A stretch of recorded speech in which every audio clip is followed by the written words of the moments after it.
everybody.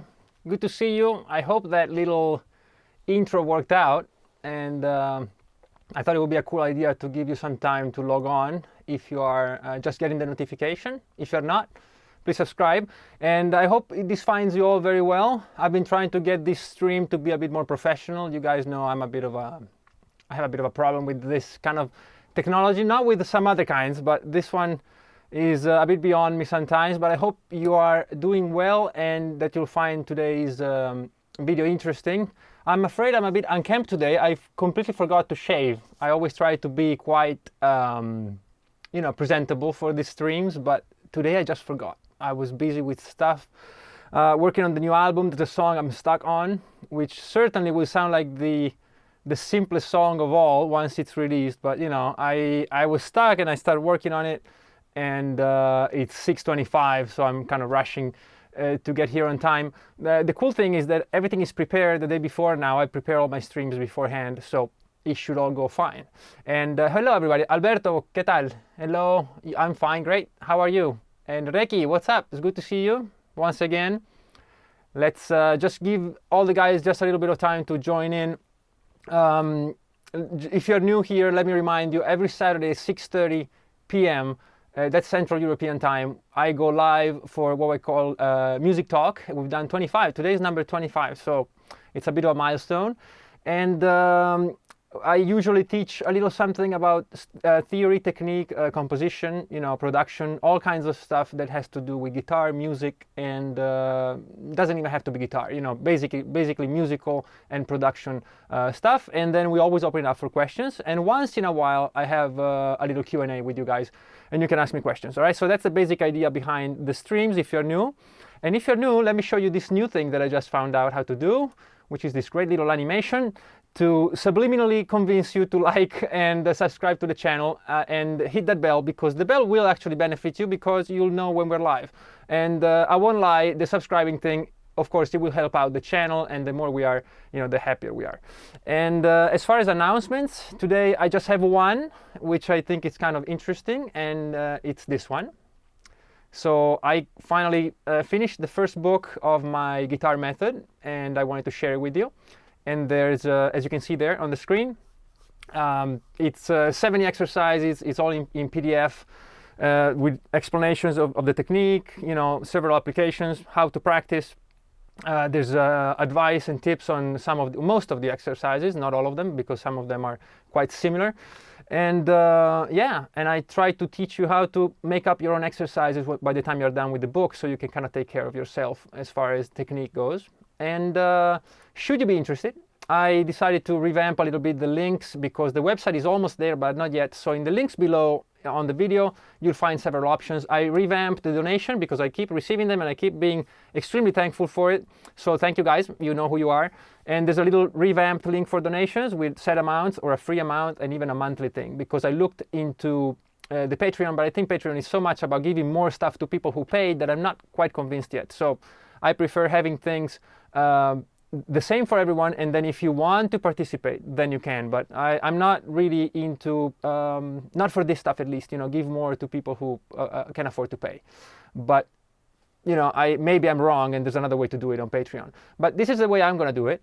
And also all the records and the book itself are available. There's links, and they will take you straight to the page where you can buy them, or of course you can just go look for them here on YouTube or iTunes or Spotify, all that cool stuff.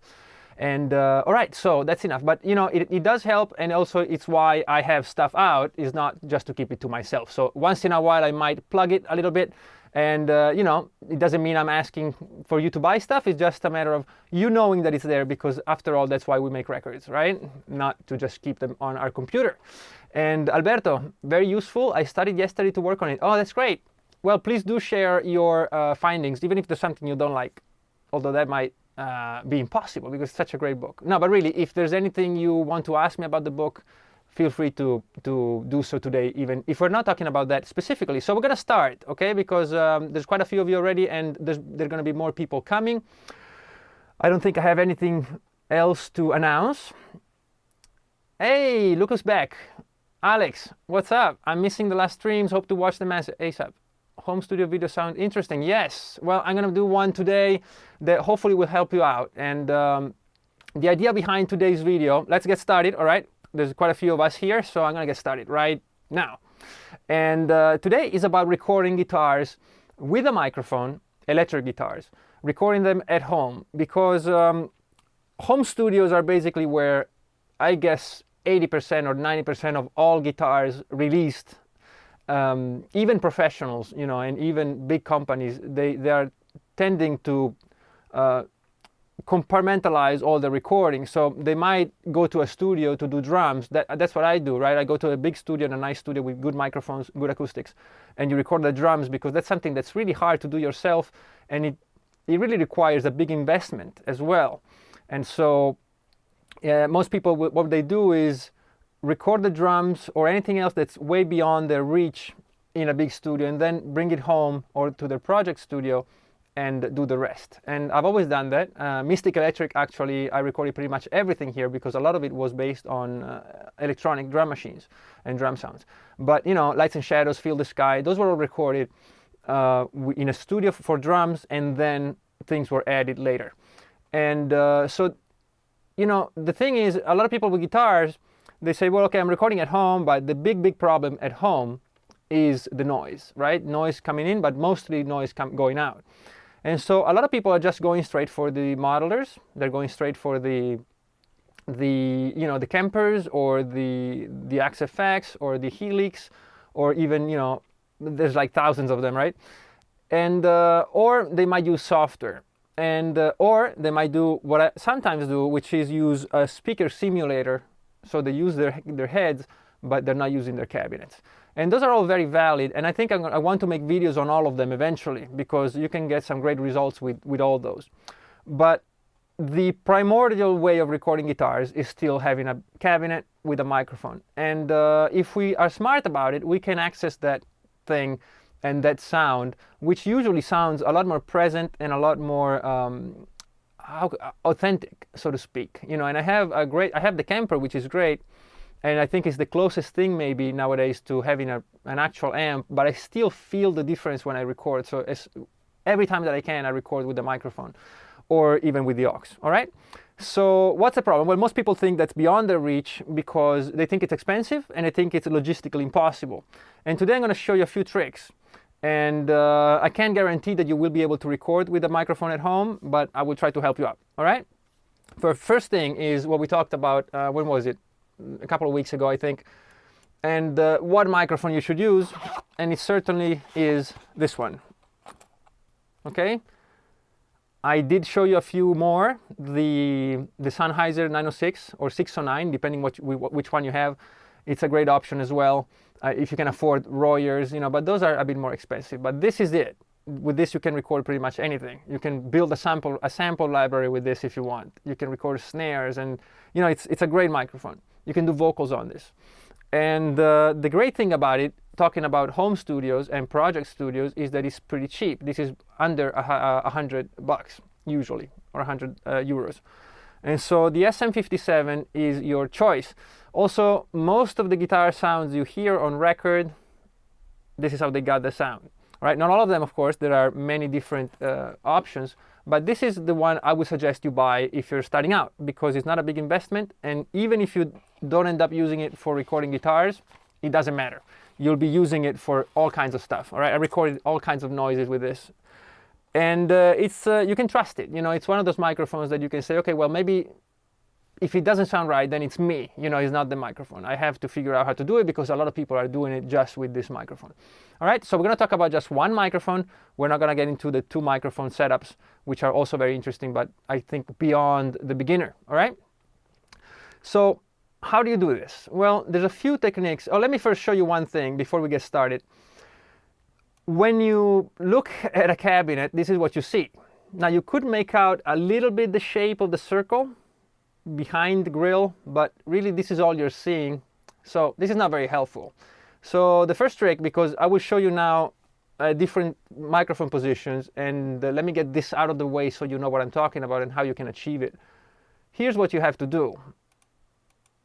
All right, it's very simple. You put your telephone up to it, or a flashlight, or any kind of light, and then you see the speaker. All right, and that way you can just set up your microphone and see things clearly. All right, if you don't want to take the grill out. But for you guys, because I really care about you, I did take the grill off one of my speakers. Actually is that one. I recorded this one, just so you know. I recorded, because now I'm going to show you some clips. I recorded the Marshall with, this is I think an old made in England 1275s. And that's it's a great sounding cabinet. It's made by Palmer, and it has the Vintage 30 reissue or anniversary speakers.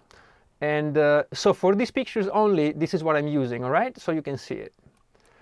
This is the first technique and the most basic one. And I might have to explain a little bit because the angle is the best I could find to give you all kinds of information, but it's really hard to see. But what I'm doing here is I'm pointing the microphone exactly at the center of the speaker, right? At the dust, you see the cap, the little dust cap, the darker black thing?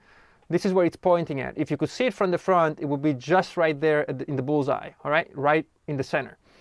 And the microphone is pointed on axis. On axis means if this is the speaker, let me see how you can probably see it better here. This is the speaker, and here's the microphone pointing, there you go, straight at it. Not like this, not like this, not like this, straight at it, okay, just like that. And this is on axis, and it's the most common way, not the best by any means, there's no best, but this is what I'm going to show you first, all right? So we are on axis, and if this is the cap, I'm pointing right at it, here, this is really hard to do, here, right there, okay, right at the cap. Now, this is the brightest sound, and I'm going to show you how this all sounds, but this is the brightest sound of all. And this is the most present sound, and it's the most in-your-face sound, and it's a bit aggressive. And depending on your amplifier and your speakers and your guitar, this might be a bit too bright. Okay, so it really depends. But it certainly is one of the favorite ways to do it. Now, the second one I'm going to show you, and it's my favorite, usually, it's this. So you can't see it exactly, again, because it's impossible to take. I tried all kinds of stuff. And either you could see where it's pointing at, or you could see the angle, or you couldn't see, you know. So this is where I'm pointing at right now, is right between the cap, the darker center, and the cone, which is the gray paper thing. You see the big thing, right? And I'm pointing right there, right in the middle. So let me get rid of this picture. So if this is the cap, I'm pointing it right here. Not here in the center, but right here, okay, where the cap meets the cone. And this is a mellower sound, and it's usually more useful in general because you get quite a bit of the brightness, but not too much harshness. And again, I'll show you all these sounds in a little while. We're just going to go through the techniques. And then finally, this is a bit of an exaggerated position, but I'm way out. I'm way out into the cone, and I'm almost at the edge of the speaker. And this is where you get the darker sound. And depending on what speaker you find, you will have some problems with a honkiness, and the low mids are kind of out of control, and it sounds a bit hollow, and kind of like a you know, if your speaker cabinet was made out of carton. So it's not a great place, but you can play with it. You know, it's an option. And then we go to the off-axis examples. All right, I'm going to show you two examples for off-axis. Off-axis means that if this is the speaker, my microphone is not pointing straight there. It's not pointing straight at it. It's tilted. Okay, it's tilted like this. It doesn't matter what direction, because of course it's a circular speaker. But okay, so this is the off-axis technique, and there's a few of them, of course. The most common ones are from the center of the speaker pointing outwards, like in this picture. So if this is my dust cap, I point my microphone right at the center, but then I turn it like this. So it is in the center of the speaker, but it is pointing to the side. And the other option, of course, would be the opposite. So I will learn eventually. All right. So I'm on the outside, and I point it inwards. Okay, so that's another way of doing it. And of course, these are all the kind of the extremes. Then of course, there's no right way to do it, and you kind of have to experiment. But this will give you all the parameters you need. And this is kind of what it looks like. Okay, so it looks the same as before because of the angle, but really I'm at the edge of the cone, pointing towards the center of the speaker. Okay, and these sounds are very different from what you might think. So I'll show them to you in a little while. And what is this? Okay, this is a picture that I took that shows you a little bit better what off-axis means. Okay, so you see if the microphone were pointing straight up, it would be even past the edge of the speaker, but I'm pointing it towards the center. Okay, so this is what off-axis means.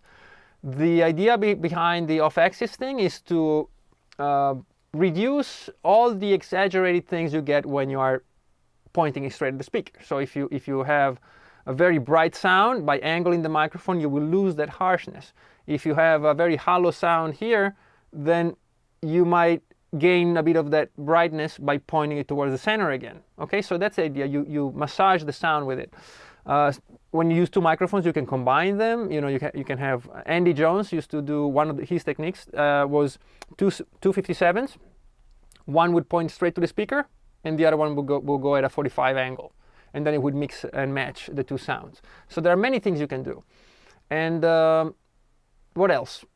I think I'm going too fast, but you can always rewind this, right? I don't want to bore you for 3 hours, so I'm going to go a bit fast, and if you have questions, feel free to ask.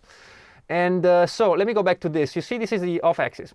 Now, what you can't see here, and especially here in the other pictures, let me show you one of the... You can't see the distance from the microphone to the speaker. And because I removed the grill, I'm way closer than probably you should be. So I'm going to give you an example with the grill on. And here's how I recorded this. It's a little bit more than a finger. It could be an inch, it could be 2 inches. Sometimes people will use 3 inches. It depends how much of the room you want to get. But really we're talking about today close miking. We're talking about putting the microphone right up to the speaker. And of course the speaker is behind the grill, so we're gaining a little bit of distance. But from the grill, some people actually have the microphone almost touch it. And I usually have 1 or 2 fingers distance. I put my hand there and I go, okay, here. And the reason is that in this room, I could actually record it a bit back because this room is properly treated and it sounds pretty good actually. It's not a live room, it's a bit more dead than you would want a guitar room to be, but certainly my other room, I could get some of the room sound into the microphones, and sometimes I do. But if you're in your own house, the main problem is that, first of all, the room is probably not treated properly, so you're going to get all kinds of weird sounds feeding into the microphone. So what we want to do is, okay, I know I don't have the best room in the world. Let me just bypass the room, put the microphone close to the speaker cabinet, and that way all I get is the sound of the cabinet. And then I might have to adjust it with a bit of ambience or a bit of reverb. You know, I might have to do stuff to make it sound a bit more natural, but even in really great studios, sometimes you want the microphone right up to the grill, you know. So it's one way of recording, but it is one that is accessible to you if you record at home. We're going to talk about volume and noise and all that, all right? So the main problem, of course, would be the noise. So these cabinets, this is not the best option, okay? If you want to record at home, and you know, you probably want, if you have a 1 speaker or 2 speaker cabinet, a 1x12 or 2x12, or a combo with a 10-inch, that's fine. That's fine. You don't need all 4 speakers. It's not really about the volume so much as about what I'm showing you next, which is how to contain that speaker cabinet within something that holds the noise. So when I do it here, I'm going to show you a picture now. Here's what I have to do. Okay, you see that thing there? That's my acoustic treatment that I use if I really can't make noise. And the amp was pretty loud, and it was here in my room, so I was doing the sounds and recording them with the amp in the room. I could hear it, but with closed headphones I could manage it. And I'm going to show you actually what I'm using. So check this out. I went to IKEA a long time ago, and I bought these things for like, I don't know, maybe like 3 or 4 euros, and filled them up with this foam, which is the cheapest foam you can find, but it's very dense. So it grabs a lot of the noise and it absorbs it. And then I do it like this. So you see now, whatever happened in there, whatever's happening in there, I don't really hear that much of it. And then if I close the door, and if I don't do it at night, well, here I could do it at night, but if I'm at home, or you're at home and you want to do it, now this will go a long way towards not destroying your relationship with your neighbors or your family, all right? You probably don't want to do it at 3 a.m. anyway, but during the day, this is a very manageable level of noise, okay? And so there's many options. You can build cases for your speakers, but all I'm saying is if you have to do what I did, because I have a 412, then it takes a lot of material and a lot of room to contain the sound, because you have to cover the whole thing. So I would suggest a smaller speaker. Even a 2x12 is fine. And now, we should talk about the sound. It doesn't sound as good as when you let the speaker breathe, right? It doesn't sound as good with that material because it's any material. I just got it to treat a little bit of something for other stuff, but I found out that I could use it for this kind of work as well. But it's better if you don't put anything in front of the cabinet, because that sound is still bouncing around, and I can hear it. I can hear the difference when I play with no enclosure and with. And there are brands that make cabinets, and they're called ISO boxes or ISO boots. No, ISO boots was something else, but ISO boxes, that's what they use. They're very expensive and they might be a good investment, but again, you need something small, because if you have a 4x12, it's going to be a huge thing. And even the ones made by good brands, they don't sound as good as letting the cabinet breathe. All right, so we're going to have to talk about volume. I see your questions. I'll be right there. Okay, so here's what I profiled. I'm sorry, yeah, actually I did profile, but this is what I recorded and what I tested for this sound. I'm using the 7 watt instead of the 15 watt, so it's a bit lower. So again, if I'm recording at home, maybe I don't want to use my 120 watt or my 50 watt plexi, because we all know what they sound like. You see, I'm a bit conservative with the volume and with the gain, but I'm still pushing it a little bit to make the amp work.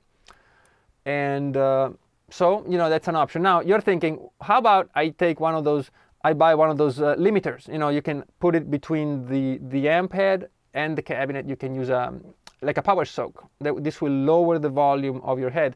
That's fine, but if you're recording the cabinet, you still need to push the speaker a little bit. Otherwise you're gonna get not a great sound. The sound is not only in the head, it's also in the cabinet. And we're talking about levels so low that I don't know if a power soak would make much of a difference. You still have to push it up a little bit. Now, it's true that the amp will probably sound better at the amp stage, at the head, or the combo with the bypass speaker. It will sound better. The actual amp will sound better because you'll be able to push it. But eventually, the amount of power that goes to the speaker is still going to be low, because you have to be able to record it at home. So I would first try without it. I would just lower the volume of the amp and see it, because the good ones are pretty expensive, all right, and the bad ones are bad. So I would try the easiest way first, which is just lower the volume a little bit. So create some enclosure for it, all right? So a closet is fine, but closets are very light and flimsy. Now, one thing that's important, sound travels, it's a pressure, so it will make things vibrate. That's how you transmit sound. It's not like light that is blocked. Sound actually makes things vibrate, and that's why you can hear a bass from three floors up or down. So what you want to do is put some space between you and the neighbors. So if you could record or put the cabinet in a room where, imagine there's a room, then maybe there's 2 walkways or doorways or something, and then the entrance, then the elevator or something, and then there's the other house, or the other apartment. Now that would be good, because you'll get the sound in the cabinet and the enclosure you build. The vibrations will hit the air between the enclosure and the wall. The wall will vibrate, transmit the sound in the air in the walkway, but then you will have another wall or a door, and then it will go into the common area, and then it will hit the door of your neighbor. So you see, you're building all these things in between, and air is extremely important. So don't worry too much about the thickness of the wall, that helps, but try to alternate between material, air, and it will make a big difference. All right, so sometimes instead of just worrying about the volume, put it somewhere that's isolated. Maybe one wall of your house or your apartment doesn't face another apartment. Maybe it faces the parking lot, and or the front of the house, whatever. Now that would be a good place. And so if this wall faces the parking lot, and you put it here, and here you have a room, and here you have a kitchen, then the sound will have to travel a lot more to reach somebody else. In the parking lot, probably they can handle a bit of noise. All right, so location is extremely important. All right, and finally, you don't need a lot of volume. Okay, there's a myth that guitars have to be pushed, guitar amps have to be pushed, and they kind of have to be pushed a little bit. But for example, some Marshalls I don't like the sound of too much power amp distortion. It gets to a point where it gets all flabby in the bass, and the pick becomes a bit spongy, and I don't like that. So you have to get it where you like it. Now this might be a bit too loud, so get it where you like it, and then start bringing it down, bringing it down, bringing it down, and eventually you lose the sound. It will become unacceptable. That's your limit. Okay, and then you have to figure out if you can record it or not. Let me see some of your questions. Wait, first let me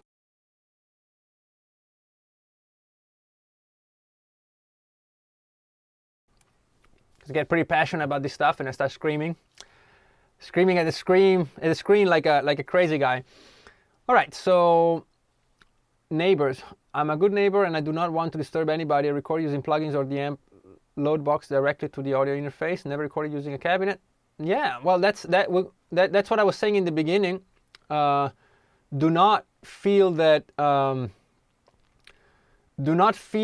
you have to record with a microphone, but don't feel that you cannot. You can record with a microphone. As a matter of fact, you should always have a microphone, because when you record 15 guitar tracks and they're all from a plugin, you will hear it.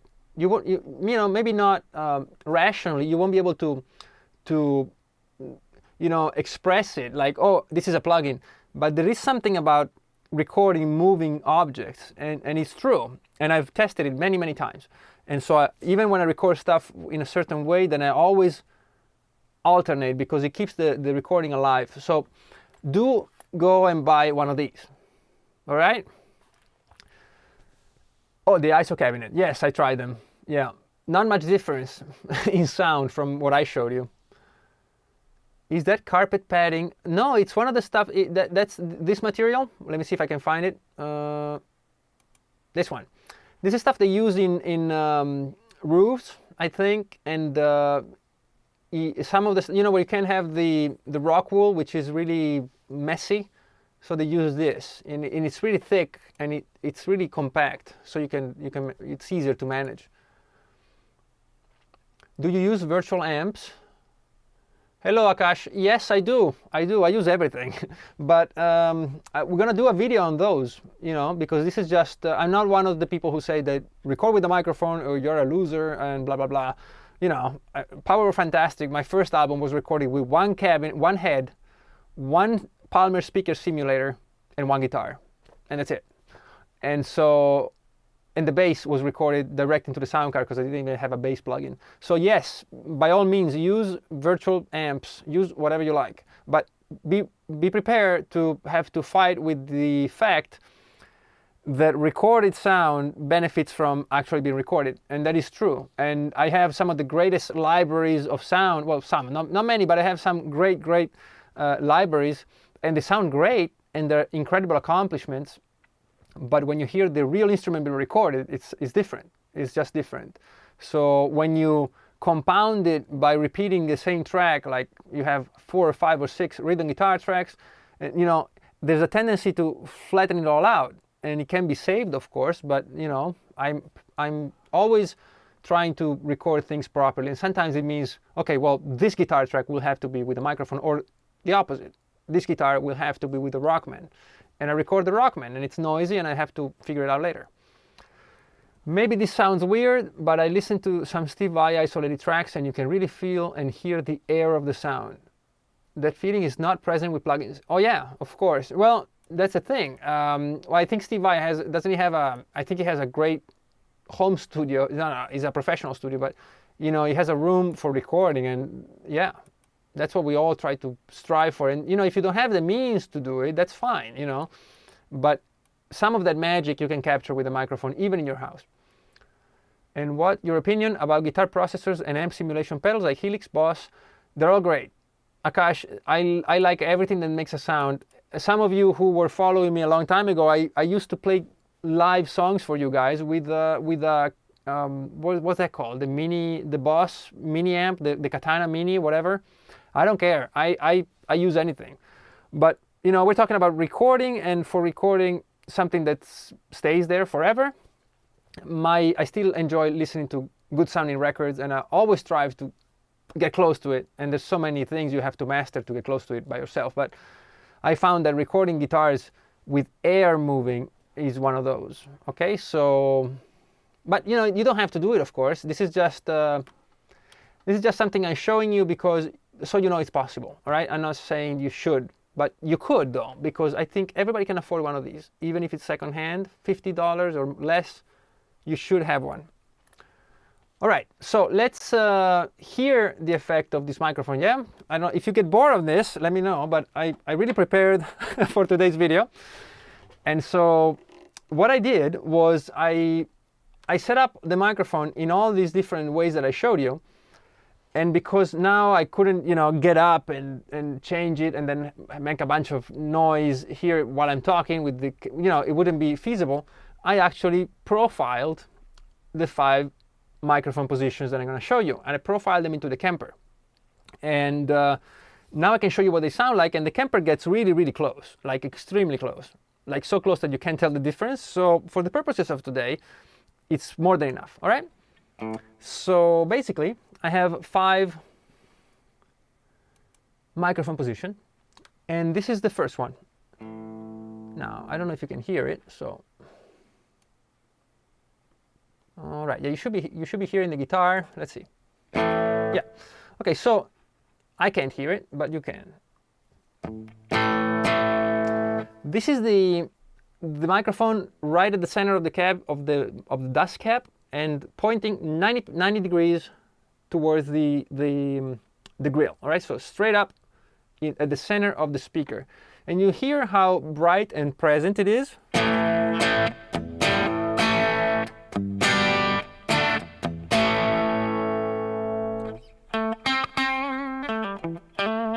I put a little reverb, so you see how it survives the reverb, it survives the delay.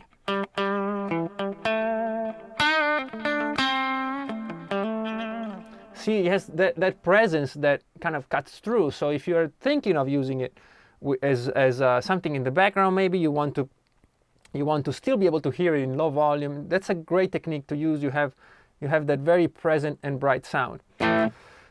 And if we move on to the next one, you'll hear clearly that it becomes a bit duller. Now, don't worry if you can't hear it right now, because I'm blabbering on, but at the end, I have a loop recorded, and I will switch from one to the other. All right, so don't worry too much about it. Let me just play this once more.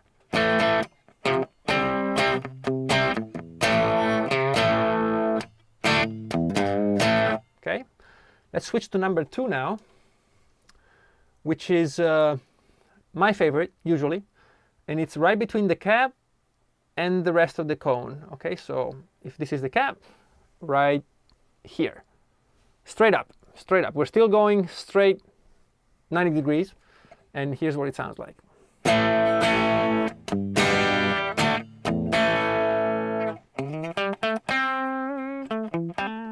Now, if I'm playing a little melody with a bit of an effect,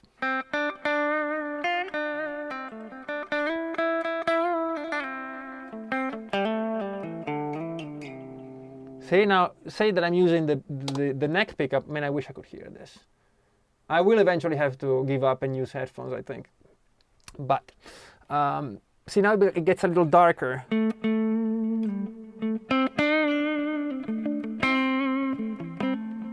With the darker pickup, now you start wondering if maybe you should have recorded it in the center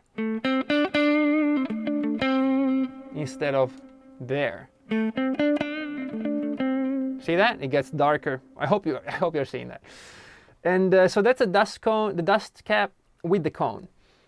It's a very good overall sound. It's a very good all-purpose sound.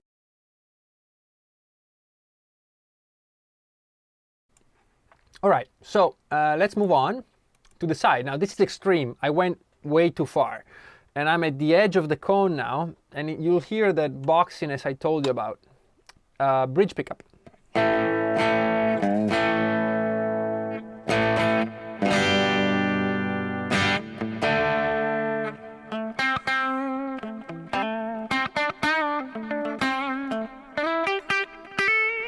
Now, it might sound actually pleasant, but imagine it in a recording situation. Can you hear this really popping out of the speakers?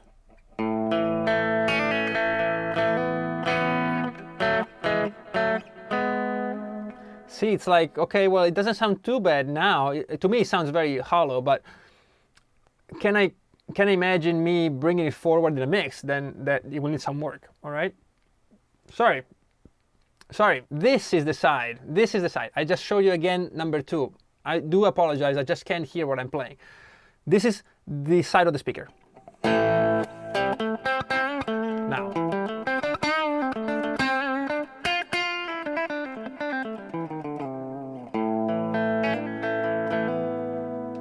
Dry.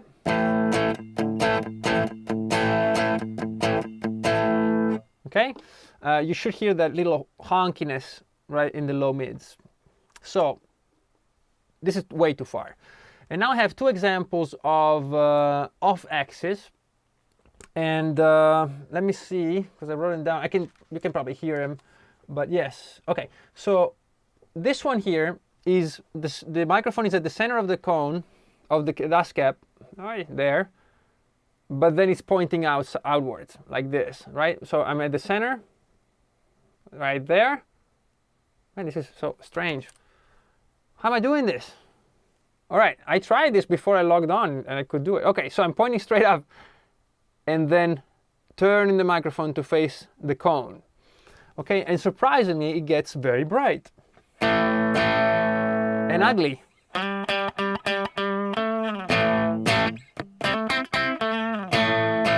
All right, so it sounds a bit weird. Now, the last one is still off axis, but now I'm at the edge of the cone, pointing it towards the center. So at the edge of the cone, you could hear how boring and bland it sounded. Now I'm pointing it towards the center, where the life of the sound is and the brightness. And this is actually a very pleasant one. This is my second favorite position.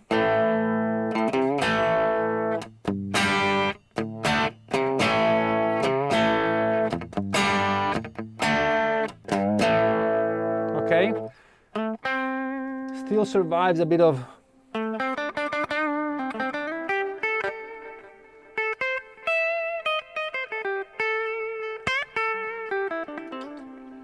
cool with the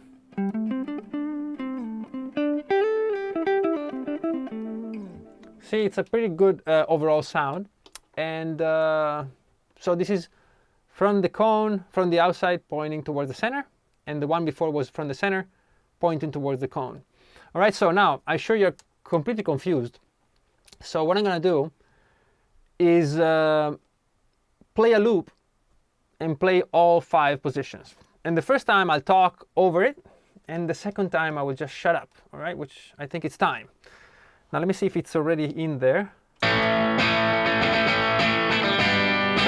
playing A, D, and G. So this is what, 100,000 hours of playing will get you, being able to play A, G, and D on a guitar. And we're going to go from the center of the speaker to the dust cap and the cone, that's position 2, to the side of the speaker. Those are the 3 on axis, 45-degree angles. Then we're going to go from the center, off axis pointing outwards, and then from off axis from outwards pointing in, all right? And the first time I might talk through it, and then I'll play without talking. This is number 1, we're at the center, on axis.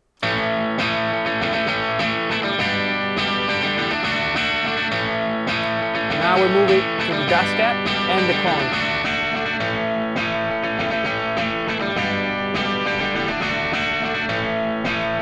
Now the cone. Yeah. Now we're going from the center, pointing outwards. Sounds a bit. now from the outside, pointing towards the center.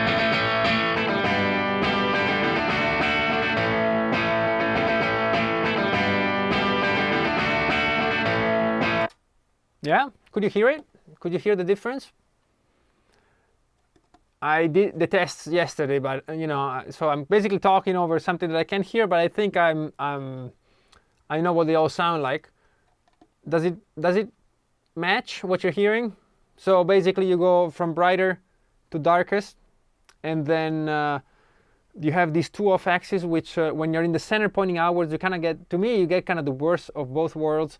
And when you're from the outside pointing in, you get, I think, the best of both worlds. So my suggestion, if you're starting out, is certainly start with the center of the cone, center on axis. This is what I would start with, not because it's the best, but because it's the easiest to hear. And then you start moving the microphone. All right, you start moving the microphone from the center of the speaker a bit to the side. Of course, it doesn't matter what side, right? But you start moving it to the side. Then you'll see when you go too far, you'll know it.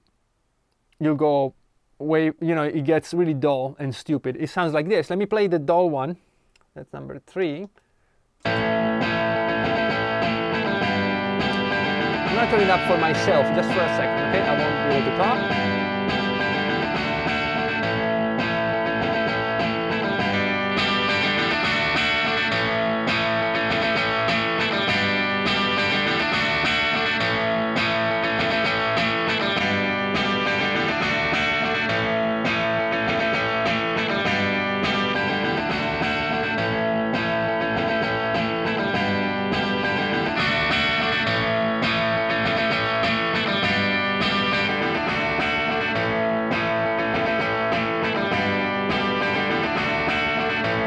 Right, I'm back. I really wanted to hear it, so I give you the right, the right information.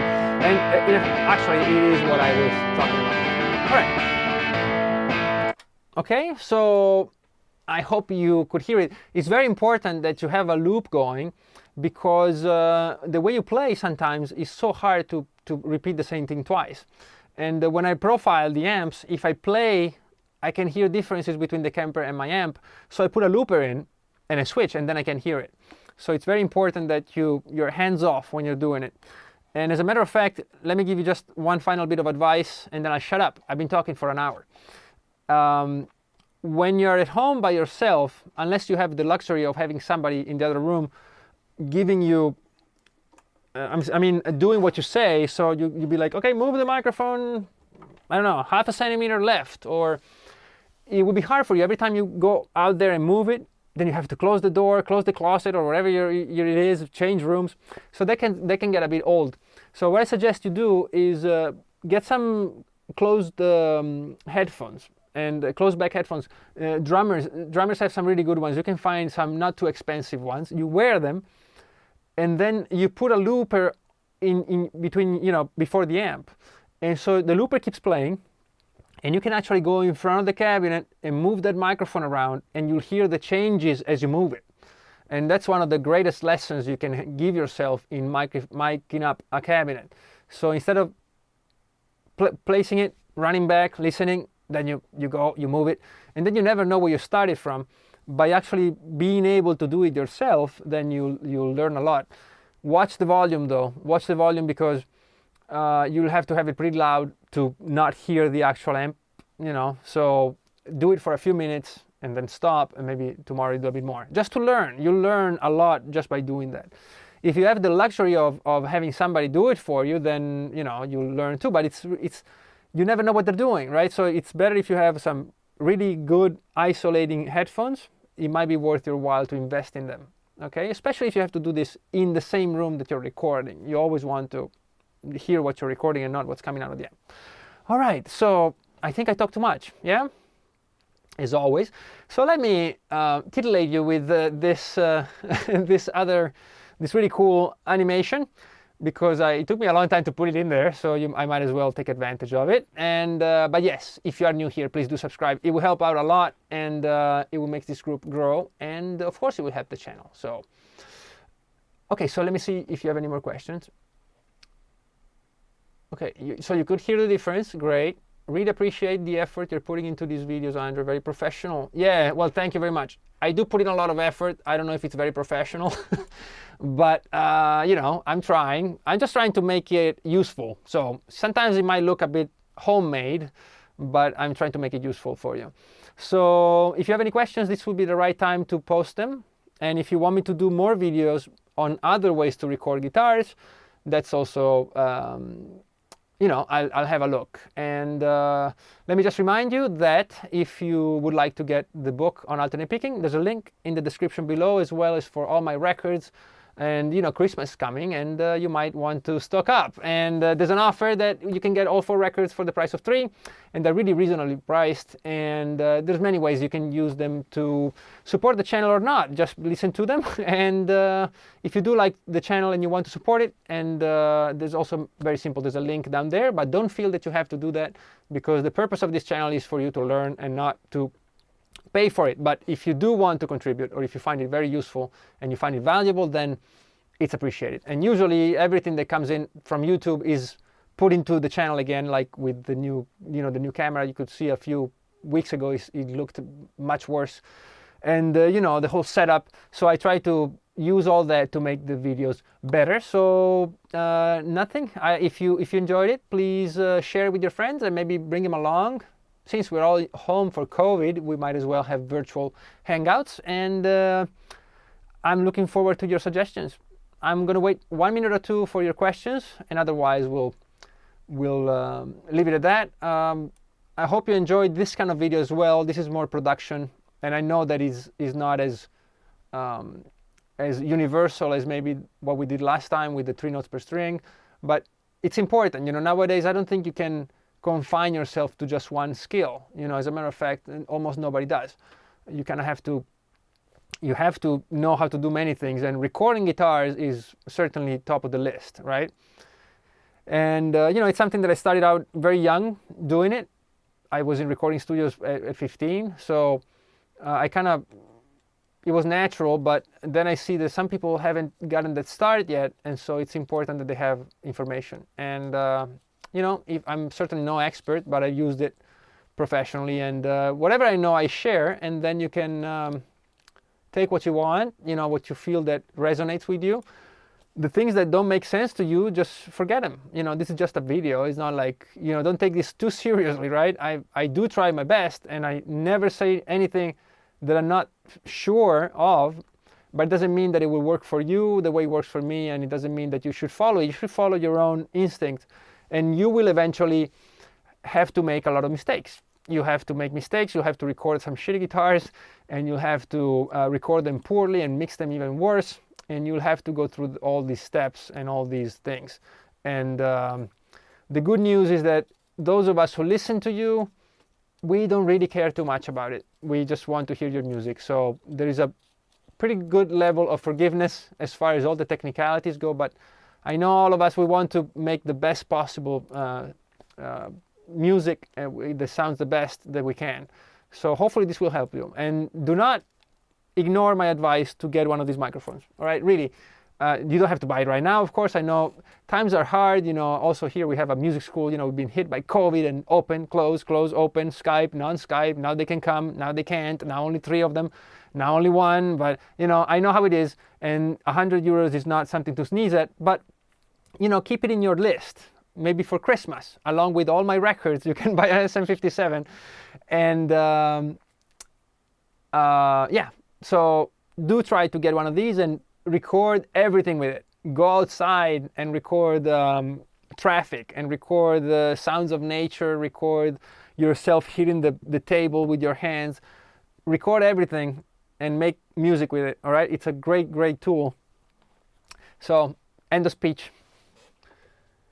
Can you talk a little bit about your Parker guitars? Oh man, yes, I could, Reiki. And do you guys want me to make a video on them? I always try not to talk too much about my stuff, because, well, unless you want me to, but you know, Reiki, there's a couple of videos that maybe I can put in the comments. As soon as this video is over, I will look for the links, okay? There's a one that I discuss the process that we follow with Parker when they were still around, when they built these 2 guitars for me. The yellow one is an extra guitar that I was just, you know, they called me that we have this guitar and I think you like it, so that's why I got it. But the white one and the black one, those are my guitars they made for me at their custom shop. And I go into a little bit of detail. It's an older video, but it's still fun. And I also made a little demo, just a song that I wrote in 2 hours and recorded in 2 hours and mixed it in 2 hours and uploaded it. Just I gave myself 2 hours and I recorded the whole thing with only with the Parkers. And so I use you know, some amps and I use some simulators and I use some stuff like that. And that video I think has almost 100,000 views. And then I have In Dreams, or you know, any other song that I think is like, wow, this is a real song, not a 2 hour thing. And they have like 20 times less, or you know, 10 times less, or whatever it is. And I'm like, man, you know, it's unfair, but it's not actually a bad sounding thing, that little demo. So I will post the links. There's but you can just look for Parker guitars and it should come up, or just put Parker guitars Andre Tonelli or something and it will come up. There's 2 of them, and one of them I really talk a lot about it. All right. So I don't want to bore you. What time is it? 7:23. I am, Ricky, if you have any specific question, I'm more than happy to answer, you know. So I'll give you a minute. Otherwise, we'll say goodbye.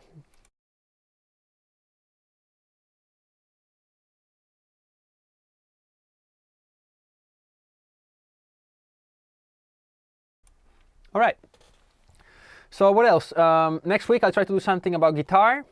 And then we'll have a Q&A at the end of the year. So probably the following week, we'll have a Q&A, and I'll let you know about the Christmas vacations, if I'm here or not. You're good? All right. Well, everybody, thank you very much again. And that's it. If you would like me to talk about anything, use the comments, because the chat, as soon as I log off, the chat is not saved. I mean, this chat is saved, but any message that we send afterwards are not. All right, so you have a great weekend. Thanks very much for being here on a Saturday. And make great music, you know, share it with people. Post it on YouTube. You don't have to be on iTunes and all that stuff. Just put your music out there when you think it's ready, and then go out and make some more. All right, that's how you progress. All right, have a great one. Thanks again for being here, and I will see you next week. Bye-bye.